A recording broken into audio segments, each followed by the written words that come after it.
2020 was a year for the history books, and for a host of reasons, don't get me wrong, but looking inside the aviation industry, it was ultimately one that was filled with significant lows. Some would say the lowest of the lows our industry has seen since its conception. And for those lovers of planes specifically, well, it was also ultimately a year that saw the end of many Boeing 747s. Notably, there are 4 major airlines that retired the 747 during the year, all being important and also long-standing operators of the series, and I wanted to take a look at some of these biggest retirements.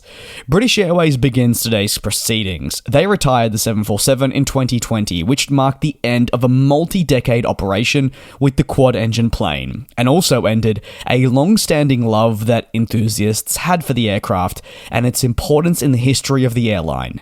Primarily driven by economic and environmental factors, the plane already had an established retirement plan prior to the emergence of the global pandemic that gave it, at best, under half a decade of flying remaining, with units departing continuously until there was one sole one left.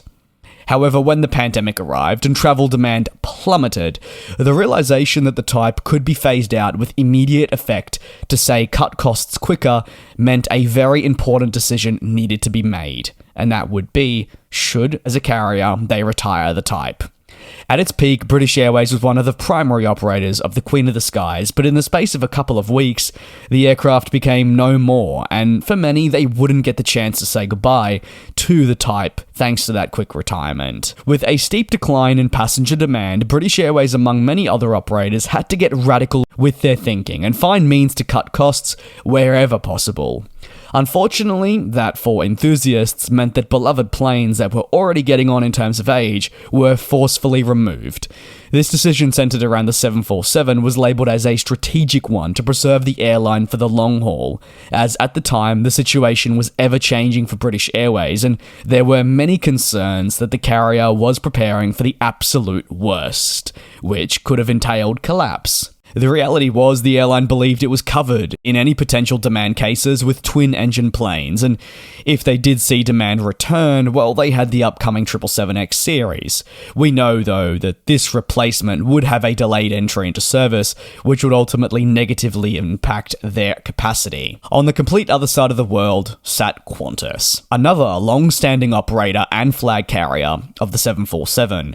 When the pandemic arrived, it threw operations at the airline on its head.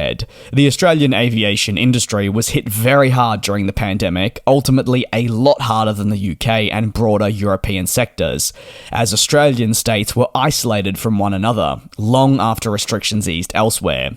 With such tough restrictions initially implemented, the Qantas network, as you'd imagine, had a massive drop in demand. Thus, in similar fashion to the 747 at British Airways, well, the airline no longer believed it had a place for the type. Interestingly, however, the Qantas retirement plan for the 747 didn't see it flying nearly as long as the British carrier. So ultimately, yes, while there was still an immediate retirement of the Queen of the Skies at Qantas, and it did come as a shock, you'd argue that it was still anticipated, given it ended up departing in the end only a couple months earlier than it was initially slated to leave. Whereas with British Airways, we're talking multiple years. Qantas, as part of the retirement, signalled its true intent towards transitioning to more efficient types. It retained the Airbus A380, but at the same time of the 747 retirement, this plane was grounded. The executives believed the 380 still had an important role to play. However, the removal of the 747 would pave the way for a more efficient long-term fleet that included the Boeing 787 also playing a larger role, and alongside that, we do have to factor in the eventual delivery of the A350-1000 for Project Sunrise missions, presenting, yes, an exciting future for the airline, but nevertheless a sad end for the Queen. KLM did join British Airways and Qantas as a long-standing airline flying the 747, however also utilised the height of the pandemic as a chance to phase the aircraft out of service for a host of reasons. KLM said goodbye to its final 747 in October of 2020. However, the reality is, the plane had technically stopped flying long prior to that with customers on board. The 747, just like a lot of older wide-bodies, was a casualty during the pandemic. However, interestingly, the airline did keep the plane flying in some capacity, with the deployment of the plane for critical medical operations. At the end of the day too, we have to remember that KLM still retired the 747 for a combination of economic, environmental, and operational reasons. It is boring reasoning on the grand scheme of things, but it is a massive contributing factor. KLM were always going to retire the plane, it is just that this process was significantly sped up. KLM had already been flying the Queen of the Skies for multiple decades. It is why 2020 was so hard on the program, because we had so many airlines with such a large stature, but also such long-standing operations with the type saying goodbye to the plane. The final airline to take a look at was Virgin Atlantic, that also made the decision to retire its Boeing 747 fleet during the year. It included many different factors, but arguably we were seeing a massive shift in the overall fleet direction for Virgin Atlantic.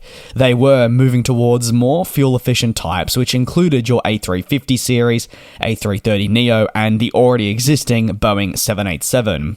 The reality is, they are not the Boeing 747, yes, but they can do a pretty adequate job at replicating what the 747 could do in terms of range, but no, not capacity. But Virgin Atlantic believed they were perfectly suited to move forward, and a decision was ultimately accelerated due to really the unprecedented drop in demand. There was no need to keep a plane like this on. At its peak, Virgin Atlantic also operated over 10 747s. However, naturally, that number decreased over time as they looked towards the favourable twin-engined wide-bodies. The retirement of Virgin Atlantic's 747 just added to the long list, and we've seen many more departures of the Queen of the Skies in our aviation industry in recent years. Pair that with in early 2023, the final 747 rolling off the production line, albeit a freighter, and that program finally being closed after over half a century. Well, it's been a storied history, and unfortunately with every passing year, more Boeing 747s will be removed from our skies. So if you have the opportunity to either A, fly on board one, or potentially spot one at your local airport, or even one, say, a 5-hour car drive away, feel free to potentially make that time at some point. Because trust me, there will be a time one day where the 747 will not be flying in our sky, or certainly not to the standard that we expect nowadays and in the recent decade. It will definitely be a tough time for our aviation industry, especially as aviation enthusiasts. But how I like to say, it is a changing of the guard, and while the 747 departs, a new exciting era of the industry enters, with much potential there. Thank you very much for taking a look at this video. If you'd like to see more coverage on aircraft retirements at airlines, let me know down below in the comments. Thanks a lot for your support, please take care and be safe, and I will see you next time. And we'll fly.